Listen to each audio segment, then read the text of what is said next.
good summer. I got some questions for you. Good. All's on. Good. All of them. I'm good. All right. Do your best. Will, kiss my ass. Easy. Will Kiss. You guys know Will Kiss my ass. How we doing? Let's get her started, Will. So you guys cut Chris Warren. What was the issue there? What you guys weren't? Oh, we just want to bring James Butler in, and there's certain standards I think that that we have here, and we expect a certain level of professionalism with our players coming in, and you know, fitness-wise expectations that we had, and he didn't meet our fitness expectations, so we tried to make a change. JJ Nelson can move Yeah. a little bit. That speed element, is that part of the attraction? Yeah, that was a big reason as to why we signed him. One of the faster wide receivers in the league, and he still certainly shows it today. So much is made around what's been around Derek now, what they put around him. Do you feel there's an inherent sense in him to keep proving himself, though? I think that, you know, he has an expectation again every day of playing at a high standard and executing at a high level, and certainly he's happy that we've added some pieces around him, but I don't think that changes his mindset. He's always going to try to get better every day and play at a high level, but it makes it a lot easier when you do surround him with the better players at every position. I think we've done that. So he's had a good camp. He had a good off-season, OTAs, and 2 mini camps. He had a great start here to training camp, and but again, those are the expectations that he has himself and that we have of him as a coaching staff.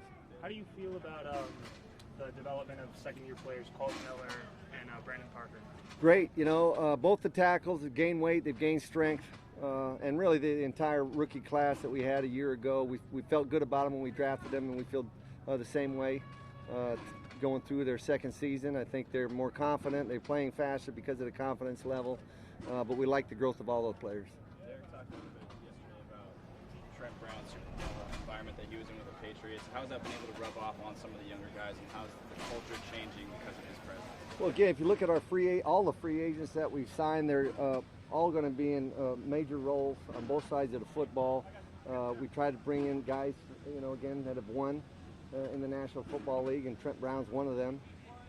But we like the example that really all the free agents have said. Miller, he has a lot going for him, but nastiness probably isn't the first thing that people would use to characterize his game. Playing next to Richie, I think nastiness might be the first thing for him. What do you think that could do for Kolton just being next to him? I don't know. You know, again, everyone has different personality, and you know, you can look at a number of guys. Orlando Pace was not known as a nasty guy, but certainly he's a Hall of Fame player.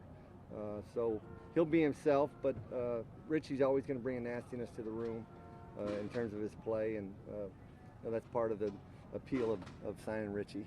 Do you see a difference in Kolton Miller, that the reserve Kolton Miller that you see every day, and the guy on the field? Does he come out of the shell and play? I think he's pretty real. You know, again, there is a certain amount of violence or nastiness just to play the game of football. It's not for everybody. We say that. So, and he comes off across as a polite guy, and that shouldn't be held against the guy. You know, his parents raised a terrific young man.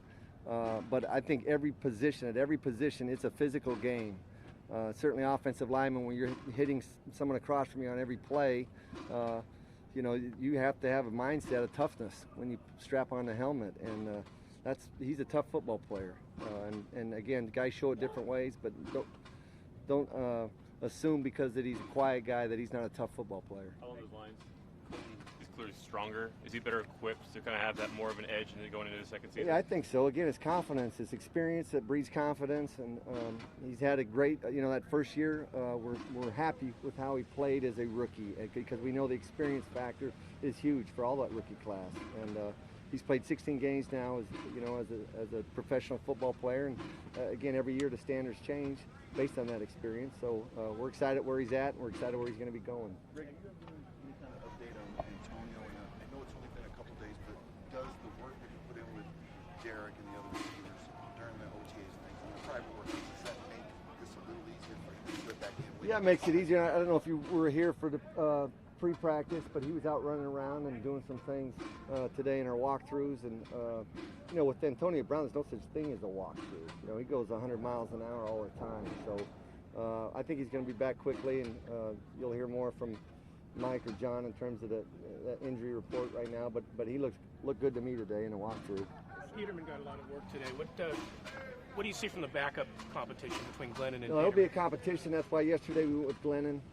Took the first reps with the twos, and today we just switched up with Nate Peterman. So we'll continue to do that throughout camp till somebody separates himself. Josh Jacobs has been taking a lot of direct snaps in the Wildcat in practice.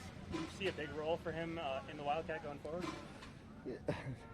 You know, that possibly could be something that we do, but another part of that is we just want to make sure that our defense gets a chance to see it and prepare our defense for those possible looks. But you know, we'll look at doing whatever we can to cause problems for opposing defenses, and certainly the Wildcat is one of those. So the Oak Raiders historically had training camp in the North Bay. Back in the days of Madden, it was in Santa Rosa. You hear lots of stories about, you know, the guys going out after curfew and all that. You know, the snake, you know, studying the playbook by the jukebox light. You know, times have changed, I know, but how do you keep your players focused in a world-class tourist destination such as Napa? It's a different mindset in today's players, and you can talk to a lot of these guys, the alumni that we had over 100 alumni that were here, and I know they were out until the wee hours of the morning, and they would probably tell you they did the same thing when they were players here for a lot of those guys. But it's a mindset has changed throughout the league and generations. Certainly the amount of money that these guys have at risk, you know, in playing this football game, that I think that players are just so much more aware of taking care of their bodies and making sure that they can extend their career as long as possible by staying healthy and doing the right thing. So certainly in social media has changed a lot of those things, but more than anything, I think the players are just more aware of taking care of their bodies.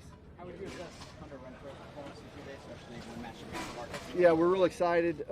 You know, just talking to LaMarcus Joyner, you know, we asked him to give Hunter all he can get, you know, and it's been a good matchup. But we're real happy. Again, we talked about it last spring where he was at in OTAs, and again, he continued over the summer to work hard and get a better feel for the things that we're going to ask him to do. And he's had a good 3 days at a rookie mini camp, and he had a good first 2 days here with the veterans. Is Nelson a guy who can line up and play in the slot? Is he versatile enough for what you guys look for from your receivers? Again, we're kind of rotating all those guys. He could be that guy, and some of the things that we like to do with the slot. Again, the biggest thing with him, certainly, he got great ball skills in terms of catching a football, and he's got great vertical speed. So there's things that we'll put in trying to match up his skills. When you have so much to do on the offense, especially at two spots up front, how nice is it to have Rodney Hudson, a guy that spent so much time on scheme mastery to help Derek and the entire offense advance and build on what you guys did last year? Yeah, ultimate pro. Obviously can't say enough about Rodney, and he's had that same guard with him, you know. So we're happy with he and Gabe Jackson, their relationship, their ability to communicate to the new guys, and the guys on both sides of him has been tremendous. But certainly Rodney's the one that gets everything going. It makes it certainly easier on Derek Carr and what his responsibility is in terms of getting the right plays or getting the right protection. Rodney's able to do that just as a quarterback would. So it's really been great. No. As you look at the receivers and the defensive backs, they're going in at practice, and you kind of contrast with what you were working with last year with, you know, some guys that were older that aren't even playing this year, like Leon Hall and Jordy Nelson, that survived on know-how and such. What do you see about the upgrade in terms of physical ability that you have? Oh, it's been tremendous. Really, you're talking about, in my opinion, obviously the elite wide receiver in the league in AB, and then Tyrell Williams was someone that, again, I think we talked about last year. He's someone we had targeted as the #1 receiver because we did not think after the Bills had signed AB that we were going to get him. So we had targeted Tyrell as our top guy, and to get them both was certainly a bonus. And then to get a chance to watch him out here in the one-on-ones and the accumulation of talent that they got on the defensive side of the ball at the defensive back position. Some great matchups, and we'll get great competition throughout camp. Richie Incognito, today he's getting first-team reps at left guard, but obviously weeks 1 and 2 he won't be able to be out there. What's the plan in terms of the right time being to work some of those other guys like Cooper into that mix just to build chemistry with those guys? Yeah, we've done that again. Cooper, Denzel Good, two guys that will compete, for that spot while Richie's out. But we're trying to get Richie work, obviously, with the ones right now. And as camp gets a little bit later, then we'll work those other two guys in. There'll be a little competition there at the left guard spot. But we're really excited about Cooper and the fact that he was out there and we were able to sign him here a couple weeks ago. Very fortunate on our side of the ball based on Denzel's injury that occurred in the spring. So. We'll again, Richie will go through here first week and a half, and then we'll start rolling those other guys through. Time for one more. Anything, guys? Chris? Let me just ask you about last year when Doug Martin kind of filled in when Lynch had that groin injury and another injury this year kind of allowed Martin to come back in. Can you just talk about his possibilities, what his play, and what he's all about? Yeah, again, he's a great pro. We talked about Rodney Hudson, and Doug Martin sets a great example really in the room in terms of being a pro and out on the field. And you would see it, his effort, the enthusiasm he has for the game, his passion for the game. So we couldn't be more happy than be able to get Doug Martin back here. A great teammate. I don't think you talk to any position group on the team that wouldn't say he's just a great teammate.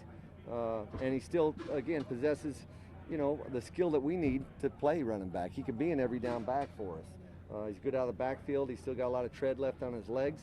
You haven't seen that natural decline in skill set for a running back because he's decline in skill set for a running back because he's able to had a year off and didn't have a lot of wear and tear on his legs. So he looks fresh and he's excited to be here, and we're excited to have him. Thanks, everyone. Thank you, guys. Yep. Thank you.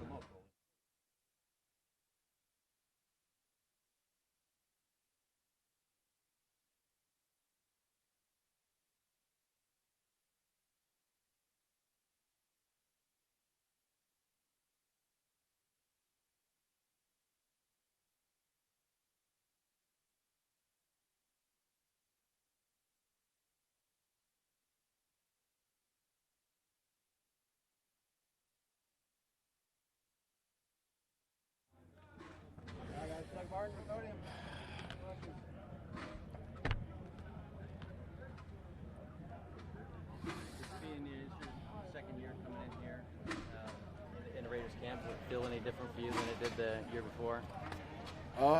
It does. I feel like there's something special brewing with the Raiders right now. With the moves that we made in the off season and just the vibe around the organization. We feel like we have a good chance to really do some good things around here, and everybody can't wait to get the season going. Is that the kind of talk you guys have, like in the locker room, just kind of chopping it up, just say, hey man, we're stronger here, man, we got a chance to do something. Those aren't the exact conversations we have, not to that extent. But it's more of like a vibe, it's an energy around here that we all feel, and everybody knows it.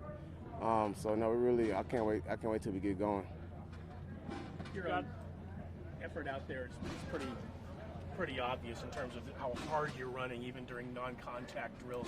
How important is that for you to know, one, that you're doing it, and then when you see the film that you can see how hard you're playing? Yeah, that's a huge emphasis. We got a great running back coach, Kirby. We had a huge emphasis on finishing the play and finishing plays. Josh made huge strides in that from OTAs to now. You're seeing he's finishing down the field, scoring, as well as the other running backs as well. DeAndre, Spook. We got JB, and it's gonna be we got a great room. I can't wait to see what we're gonna do. Got some new offensive linemen blogging for you, Incognito, Trent Brown, Jonathan Cooper. What have you seen from those guys so far? I just see a lot of body. That's what I see. See a lot of body. They do a good job of moving guys. They know what they do. They do the job tremendously, and they're going to be a huge upgrade to our team. As a running back, what's the difference between pads getting on soon here and just to get your timing? How important is that for you, and what does it do for you to have padded practices? To have padded practice gives you a more realistic feel to the game. We're just in shorts right now.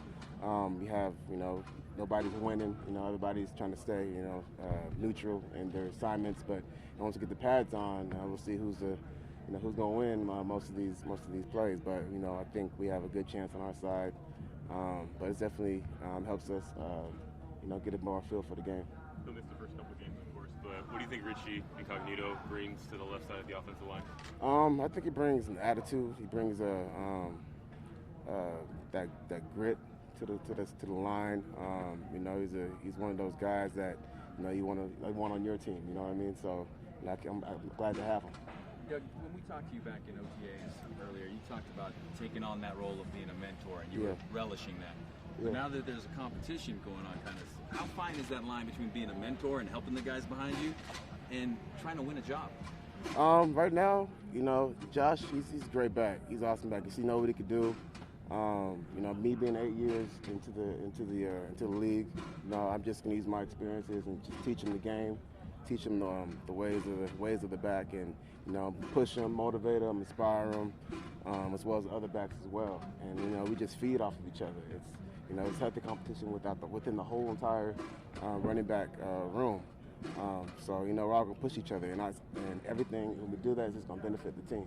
Is it kind of like teaching him everything he knows, but not everything you know? Not at all. No. You know, so I'm a wide open book. You know, yeah. Because if I don't teach him everything, and I see him miss something on the field, then it hurts the whole team. So there's no point, you know, hiding anything. So yeah. Since you've walked in his shoes, being a first-round draft pick and now in the league for 8 years, I imagine there's a lot you can tell. Oh, definitely. The highs and lows. You know, and that's something that I'm gonna, you know, do with just not with Josh, but with all the other backs as well. But there's a lot of things I could teach. You deferred to basically the team, the difference in field in your second year. But how do you personally feel? You feel, after having gone through an entire season and an off season with the team, coming in your second year, more like attuned to what they want from you and things of that nature? I feel great. I feel really good. I had a good off season. You know, my legs feel great. You know, like I said, I'm finishing like I've never finished before in a while. So personally, I feel good, and I just want to, you know, use that to motivate, you know, the rest of the backs in the room as well. So yeah. All right.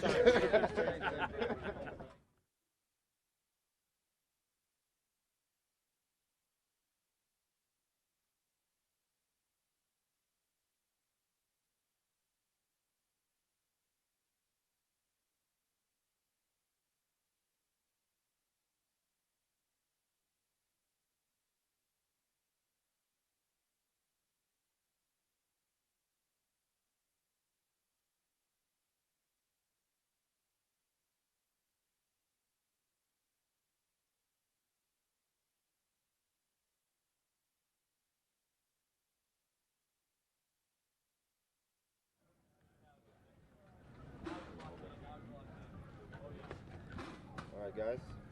Questions for Trent? With Hard Knocks in the house, I'm curious if you're a fan of the show, and also how do you focus with the added attention? I mean, there's cameras around every day. It's just a few more. It is what it is. We still got to come out here and go to work. Have you watched the show in the past? Yeah.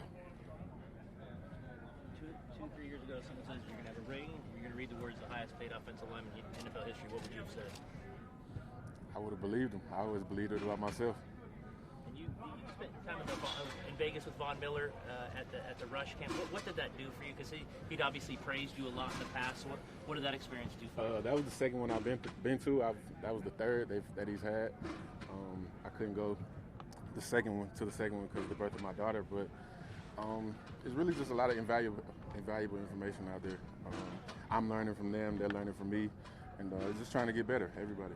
In terms of organization, intensity, a business-like atmosphere, is this similar at all to a New England Patriots camp? I mean, we're trying to get the culture to match theirs and hopefully take it to another level. Did that jump out at you as soon as you got there, the way that they did things? Like, wow. Oh, yeah, for sure. I mean, you can just feel it, the energy when you walk in the building. Like, they expect greatness, and you got to do great things, and that's why they're in the Super Bowl year in and year out. Played left tackle at a really high level last year. Coming back to right, how does your experience at left help Kolton when you're mentoring him? Tackle is tackle. They got great rushers on both sides. I can just give them the best knowledge that I have and share it with all the guys, and hopefully we can get the whole group to be better. You know what I mean? I'm not trying to harbor any information. I'm trying to share it with everybody, and so we can win. That's the sole focus, sole main goal. What kind of things have you been helping him? I think Kolton has it all. He just has to get it in his mind that he has it and just have the confidence in himself to go out and do it. How's it been building chemistry with Gabe Jackson, and what is key to developing? It's gonna be a good year for that right side. Yeah. What you talked about the valuable information you got out of that pass rush summit? A little more detail about what's I mean, it's just different moves, different alignments, different guys, different body types, different athletic abilities. Like, I mean, it's just a lot of information that to help me, and I gave as best as I could back to help them. What was the biggest jump for you between year 1 and year 2 when it came to pass protection? Looking back on your career, second year, what was? I've always kind of been gifted athletically, so a lot of things came easy to me, and I got long arms, long first step, and so it was really just putting it all together and the confidence from year 1 to year 2. That's what really picked up, and I had the confidence to go out there, and I didn't care who was out there in front of me. I'm trying to whoop their ass. Yeah. Was there a certain game that you remember or a certain play that helped, like you point back? I really think it was those last 5 starts of my rookie year. When I started those last 5 games, and I went into that offseason with the mindset, you can do this shit. It's easy. You know what I mean? Like, let's go. And that's how I approach my training. With Derek, and how does Derek compare to the QB you worked with last year? I mean, Tom is the GOAT. Derek Carr is Derek Carr. We're trying to, if anybody gets the opportunity to be upright and healthy in this league, you know what I mean, you can make plays, and that's what we're trying to do up front. Trent, are there any comparisons you can draw between John Gruden and Belichick? Not really. I mean, Gruden is a lot more live, and Belichick is, Belichick. When you were growing up as a little kid, so forth, the linemen weren't getting paid like they're getting paid now. Why are they the shift in the whole change in the value of the linemen and they're getting the pay and so forth? I mean, when you're paying those guys across the ball that type of money, and you got to pay us to stop them. It's only right. So tomorrow the Pats come on. How do you view that? Are you excited about because that means more pass rush drills, things of that nature? Really, I don't give a damn if we got pads on or not. It's football. It's football. We put our body on the line for a living. I'm still gonna come off the ball the same, and it is what it is. It's just pads now. Trey, you for yourself the greatest underdog. Can you talk about that mentality a little bit? I just feel like I've been put on the back burner my whole life. Me, just from being a 7th-round draft pick to now, and even through the process, people try to dim my light. And this is my shirt right here, TV77 Greatest Underdog. It explains itself, Greatest Underdog. I was drafted in the 7th round, and I'm the highest paid offensive lineman in NFL history. You know what I mean? That's a testament to the work and just the way I go about my everyday life, how I treat people, and how I sow good seeds, and I'm reaping the harvest of my everyday work. Derek said to you yesterday that your Super Bowl experience, obviously, and the culture that you're trying to bring here, you're not the biggest vocal leader, but you lead by example, right? Whether it's in the weight room or on the field. Talk about why you just wanted to let your actions speak louder than your words. Really, I just grew up. My dad's not a man of many words, but his actions speak for him. And when he says something, everybody knows it's Bible. You know what I mean? And I just learned from him. If a whole lot of talking ain't never really intriguing to nobody, it shouldn't be anyway. If your actions are on point, that's all you should be looking at from anybody. When you win it and you sign that kind of contract, then where does the motivation come to know you've been at the top and what it feels like? Where's the motivation come now? I mean, I want more, and then I feel like people think I'll get the money and just become lazy. But no, I want another huge contract. I want more rings. I want to, you know what I mean? I want more of everything. I'm thirsty for it. Sure, Couple more, guys. Cleveland Farrell much, I think, through the offseason in his first 2 days. What'd you say? Have you gone up against Cleveland Farrell much in either spring or the first 2 days? I haven't. Josh Morrow on the other side? Yeah, Josh Morrow and Max. What have been your impressions, especially of Max? Max is good. Max is good as hell, honestly. He can rush the passer. He can defend the run. He has a high motor, and it's going to be somebody to watch out for, I think. What's been the funnest thing about being the biggest guy on the line? I mean, been everywhere I've been. So nothing changes. All set? Thanks, guys. Thank you. Thank you very much, Trent.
Difference in your confidence from year 2 to year 1?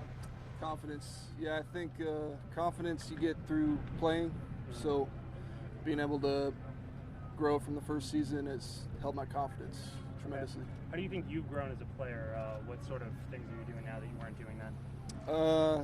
I've grown as a player. I think I've gotten a lot stronger, experienced.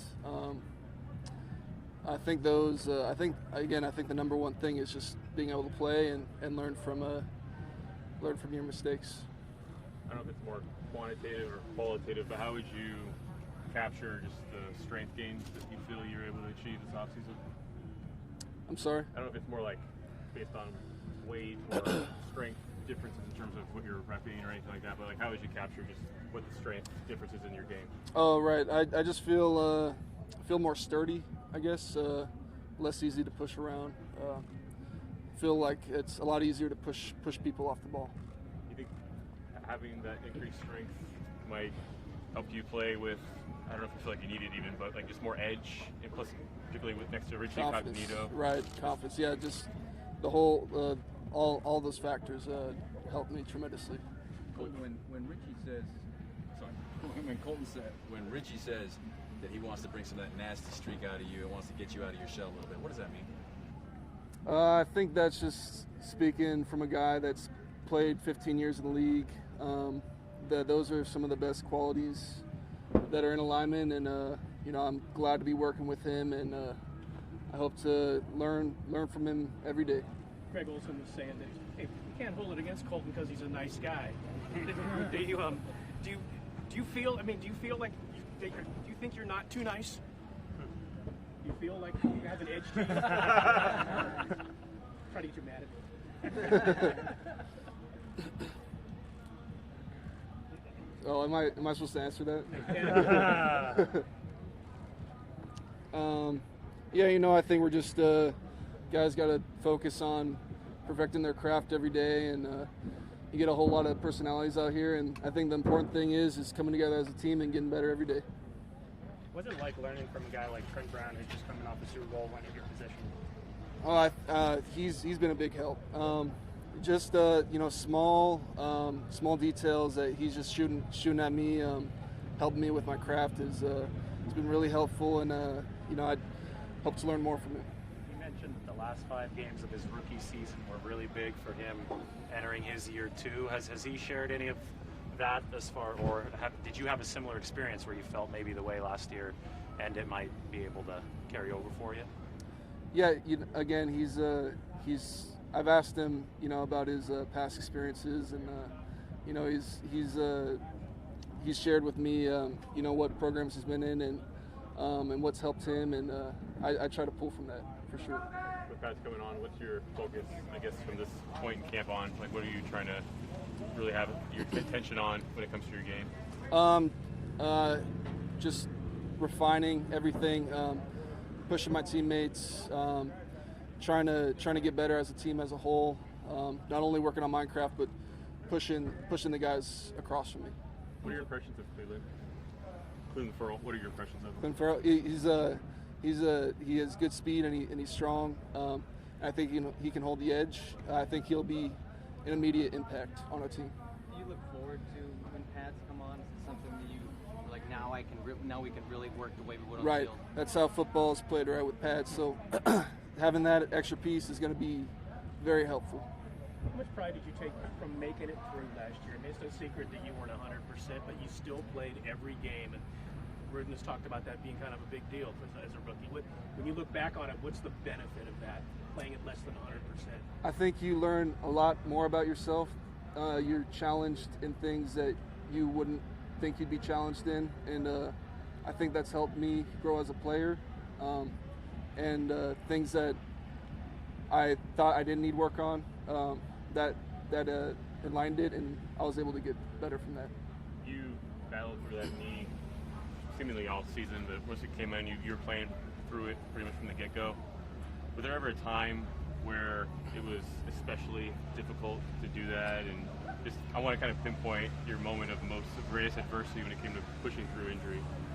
Well, my injury happened. It was the series before the half at the Browns game, and the injury happened and I went down, and Derek was like, "Get up," and that was it for me. I was, we're gonna finish the series out, and taped it up and finish the game out. So there's been times, there's been plays, there's been games, but I think just learning to push through that is, it's really helped me as a player. For that game where you guys won, it was like 45-42. It was a crazy game. Right. Yeah, and there was a lot of injuries that game too. Right.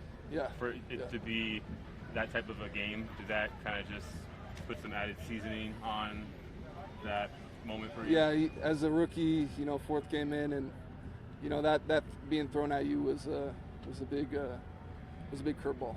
Yeah. You obviously have to deal with the physical aspects of it, but do you really need that mental toughness each and every week to be able to still grind through and present yourself? Me compared to last year around this time is completely different. You're not the off season. You're not practicing your 40s or your shuttles. You're just working out, and this year I just feel way better, way more confident. I feel really good. What's it like to have Rodney Hudson in a meeting room, and how much of an asset is it to have a center like that who's so knowledgeable? Rodney is super smart. I think he identified every pressure. I'm not sure if he missed one pressure last year. So he gets the game for sure, and having him on the team is a huge asset. You guys couple more guys. Like some teams, and if you don't, it's not a big deal. But some teams do like player-only meetings each week leading up to a game, just for going over things as an offense, or even as a position group with the offensive line. Do you guys do some of those things, and if so, how vocal is Rodney in those? Yeah, we do those every week, and there were 4 games, and usually we'll hit up on what the teams like to do, what pressure, what loads they like to bring. So, but honestly, he's like the mastermind of it. Like he sees it, and I can bring the slide to us. So, he's great. Yeah. All set. Thanks, guys. Thank you. Appreciate it.